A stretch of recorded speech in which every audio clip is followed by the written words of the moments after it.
Step number 3 is to pick plant protein instead of meat. And just a quick comparison here for you. In the green are the things we talked about that are protective, like fiber and phytochemicals and antioxidants and prebiotics and plant sterols and stanols. And in the red below, all the things that are not so protective. Fat and cholesterol and heme iron, which is a pro-oxidant, and Nu-5-GC and chemical contaminants and endotoxins. And if you compare beans and lentils with meat and poultry, what you see is the things that we want there, the things that are protective to human health, are either high or very high in the beans and lentils, and are either 0 or low in the meat and poultry, and most of them are 0. And then if you look at the things that we're trying to reduce in our diet, they're either low or 0 or very low in beans and lentils, whereas they are mostly moderate or high or very high in the meat and poultry. When we look at legumes and mortality, well, there was actually there are 2 studies from 2017 that have analyzed the link between legumes and mortality, and the latest report showed a 7% risk reduction in the highest versus the lowest consumer groups. And I think we didn't see a bigger difference because a lot of people that eat beans eat beans and pork or beans with meat, so it's hard to separate the beans from the meat.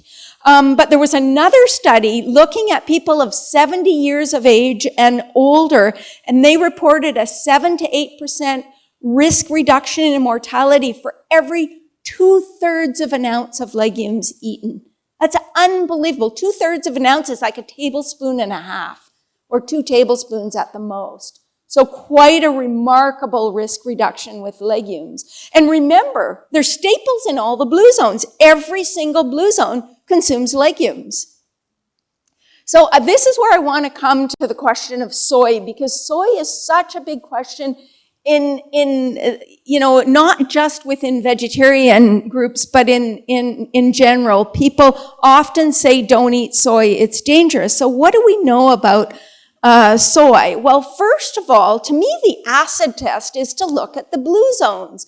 These are the longest lived, healthiest people on the planet.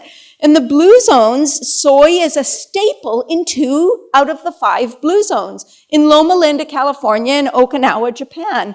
And in Okinawa, the diet looks like this: 7 servings plus of vegetables, generous servings of purple flesh sweet potatoes, smaller amounts of rice and grains, a tiny bit of fish, about a half an ounce a day. That's their animal product in their diet.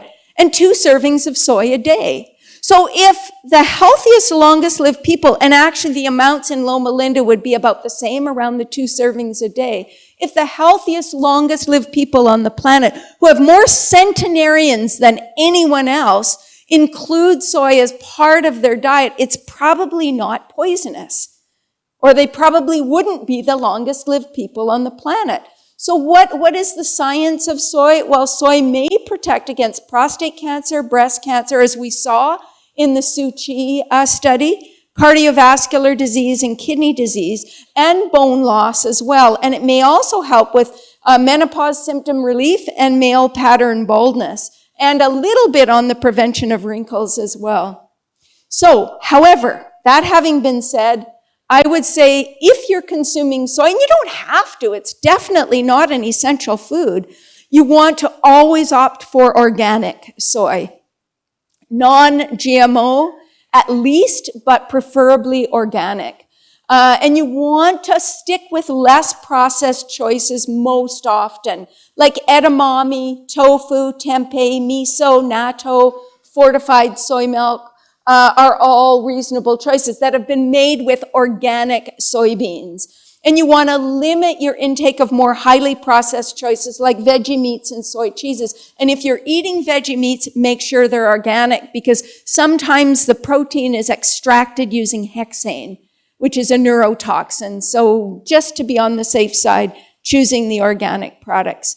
Now, if we look at red meat and mortality, we see quite a different picture. Okay, compared to legumes.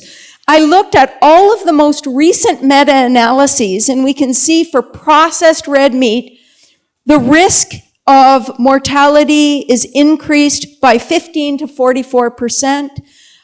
For red meat, unprocessed red meat, about 5 to 14%, and for total red meat, between 17 and 29%.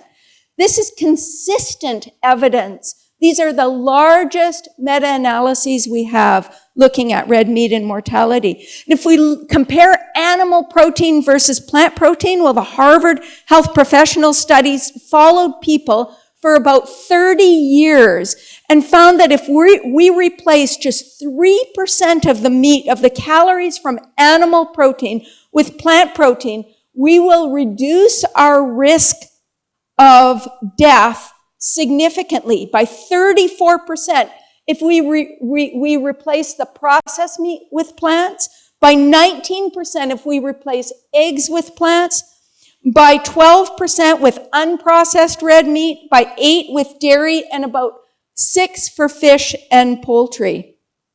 There was another study looking at high protein and mortality with over 6,000 people. They found people that eat more than 20% of their calories from protein had a 74% increase in mortality, a 433% increase in cancer deaths, and a 393% increase in diabetes risk.